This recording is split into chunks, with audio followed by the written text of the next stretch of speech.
मोहल्ला सेवन शरीफ के कदीम महलन में एक है, पर इन जदीद दौर में का सहूलत मुयसर ना है। इतने बरसात या बरसात का सवाइ भी इतने गटरन जो पानी बीह रहे तो। भुट्टा मोहल्ला घूमते घूमते असां वही हिकु हंधि पहुतासीं जिते गटर के पानी जो वॾो तलाउ हो।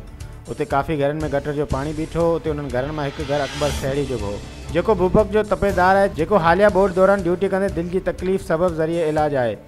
उनके घर के अॻियां मेन घटी ऐं नाले माता नाजा सीमेंट जो दिको लगल है, जेको गुलाम हैदर लाखो ॾाढ मुड़सी करे लगायो वेठो है, जंहिं सबब गटर जो समूरो पानी गटर नाले वञण जे बजाय अकबर ऐं ॿियनि पाड़नि वारे घरनि में बीह वञे थो, जंहिं ते पाड़े वारे मुतलका इदारे के काफ़ी दफ़ा शिकायतूं बि कयूं आहिनि, पर उनकी का दाद रसाई नथी कई वञे। जी नाज़रीन, जीअं त हींअर असां सेवण जे क़दीमी महला भुट्टा महला में बीठा आहियूं, जिते मुसलसल बरसातुनि जे करे गटर ऐं नालनि जो पाणी उथली पियो आहे ऐं माण्हुनि जे घरनि में अची वियो आहे, पर इंतिज़ामिया जे का भी हिते नाले का शइ मौजूदु न आहे ऐं हिते जे पाड़े वारनि खे वॾी तकलीफ़ आहे। हिन गटर ऐं नालनि जे करे हिते नंढनि मासूमनि खे बीमारियूं, पेट जूं बीमारियूं थियूं आहिनि ऐं वधीक वीचार हाला वाला असां हिन पाड़े वारनि खां वठंदासीं, उहे छा था चवनि। अदा तव्हां ॿियो हाला वाले हिते तव्हांजी की गवर्नमेंट या इंतिज़ामिया का सार लधी आहे या न? सर का बि सार या पर गौर असांजी का बि कान कई वई आहे। इंतिज़ामिया जी नाल ई आहे, ॾिसो था त पाणी चो तरफ़ घरनि खे फिरियो बीठो आहे, जंहिंमें न को रद पजा जी सहूलियत आहे, न को का असांखे इंतिज़ामिया हिन महिल ताईं का बि सहूलियत कान्हे आहे। नाइली आहे जेको मनपसंदि आहे उहो पंहिंजो कमुकारु कराए पियो, बाक़ी असां सां हिते माना वॾो ज़ुल्म आहे।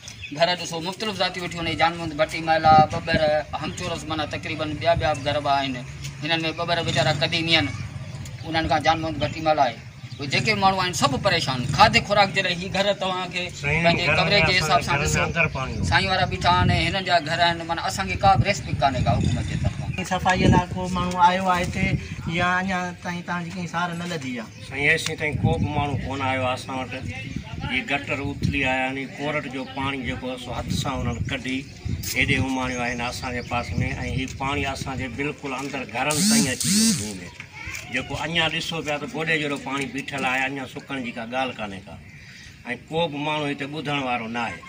असां हिते पंहिंजो हिननि वटि विया आहियूं, जेके टाउन कमेटी वारा आहिनि उन्हनि वटि वियासीं, असांखे भला मशीन ॾियो त असां पाणी निकाल करायूं, बहरहाल उहा मशीन बि असांखे न मिली।